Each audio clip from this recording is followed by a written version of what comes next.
जानिए वाल्मीकि रामायण की 10 अनसुनी बातें जिसे सुनकर रह जाएंगे दंग। आइए सुनते हैं। मर्यादा पुरुषोत्तम प्रभु श्री राम के प्रभावशाली चरित्र पर कई भाषाओं में ग्रंथ लिखे गए हैं, लेकिन मुख्यतः 2 ग्रंथ प्रमुख हैं, जिनमें पहला ग्रंथ महर्षि वाल्मीकि द्वारा रामायण। इस पवित्र ग्रंथ में 24,000 श्लोक, 500 उपखंड तथा 7 कांड हैं। दूसरा ग्रंथ गोस्वामी तुलसीदास द्वारा रचित है, जिसका नाम श्री रामचरितमानस है। इनमें महर्षि वाल्मीकि की रामायण को सबसे सटीक और प्रमाणित माना जाता है, लेकिन श्री राम के बारे में कुछ ऐसी बातें हैं जिनका विवरण श्री रामचरितमानस या अन्य रामायण में नहीं है। इनका विस्तृत विवरण केवल वाल्मीकि कृत रामायण में ही है। क्या रामनवमी को राम जी का जन्म हुआ था? श्री राम के जन्म की तारीख और समय को 5114 ईसा पूर्व के 10 जनवरी को दोपहर 12:30 पर के रूप में निर्धारित किया गया है। श्री राम के जन्म की तिथि को ग्रहमंडल सॉफ्टवेयर का उपयोग करके सटीकता से गणना किया जा सकता है। अगर श्री राम का जन्म उस तिथि को हुआ था, तो हम रामनवमी को क्यों मार्च के अंत से लेकर अप्रैल के मध्य मनाते हैं? इसका कारण इक्विनोक्स की सटीकता की आराधना, जहां हर 72 वर्ष में एक ही दिन को समायोजित किया जाता है। इस प्रकार 7200 वर्षीय अवधि के दौरान जनवरी 10 से अप्रैल 15 के बीच लगभग 100 दिनों में पड़ता है। वनवास के लिए जाने से पहले कौशल्या ने श्री राम को क्या कहा था? वनवास में जाने से पहले राम अपनी माँ कौशल्या से मिलने जाते हैं और उनसे 14 साल की वनवास जाने की अनुमति मांगते हैं। उनके बीच बातचीत होती है। यह 5 जनवरी 5089 ईसा पूर्व को हुआ था।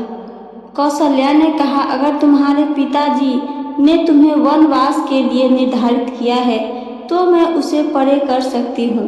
प्राचीन काल में रानियों को राजा के आदेश को परे करने का अधिकार होता था। जो रानी या महारानी राजा के साथ सिंहासन पर बैठी होती थी, उनको यह अधिकार होता था। क्या कपाटपुरम मौजूद था? सुग्रीव ने दक्षिण की ओर एक वानरों के दल को भेजा और उन्हें निम्नलिखित स्थानों में माता सीता की खोज करने के लिए निर्देश दिया था। मलयागिर पर्वत की खोज करें, वहाँ ऋषि अगस्त्य आपको मिलेंगे। फिर कावेरी नदी को पार करें, फिर ताम्रपर्णी नदी को पार करें, फिर आपको पांड्य राज की राजधानी कपाटपुरम के स्वर्णिम द्वार दिखेंगे। वाल्मीकि रामायण किष्किंधा कांड अध्याय 41 श्लोक 14 से 18। कपाटपुरम द्वितीय तमिल संगम काल के प्रसिद्ध नगर थी। यह नगर तमिल संगम ग्रंथों के अनुसार अब समुद्र में डूब गई है। कौशल्या ने कहा कि लेकिन यदि यह निर्णय कैकेयी ने किया है, तो तुम्हें जाना होगा। निश्चित रूप से उसके मन में तुम्हारे लिए सर्वोत्तम हित की भावना होगी। रामायण के अनुसार राजा दशरथ ने पुत्र प्राप्ति के लिए पुत्रेष्टि यज्ञ करवाया था। इस यज्ञ को मुख्य रूप से ऋषि ऋष्यशृंग ने संपन्न किया था। ऋष्यशृंग के पिता का नाम महर्षि विभांडक था। एक दिन जब वे नदी में स्नान कर रहे थे, तब नदी में उनका वीर्यपात हो गया। उस जल को एक हिरण ने पी लिया था, जिसके फलस्वरूप ऋषि ऋष्यशृंग का जन्म हुआ था। हिंदू धर्म में 33 करोड़ देवी देवताओं की मान्यता है, जबकि रामायण के अरण्यकांड के 14वें सर्ग के 14वें श्लोक में सिर्फ 33 देवता ही बताए गए हैं।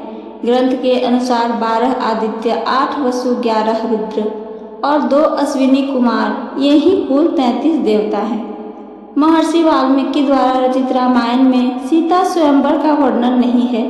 रामायण के अनुसार भगवान राम व लक्ष्मण ऋषि विश्वामित्र के साथ मिथिला पहुँचे। तब विश्वामित्र ने ही राजा जनक से श्री राम को वह शिव धनुष दिखाने के लिए कहा। तब भगवान श्री राम ने उस धनुष को उठा लिया और प्रत्यंचा चढ़ाते समय वह टूट गया। राजा जनक ने यह प्रण किया था कि जो भी इस शिव धनुष को उठा लेगा उसे ही वे अपनी पुत्री सीता का विवाह उससे करेंगे।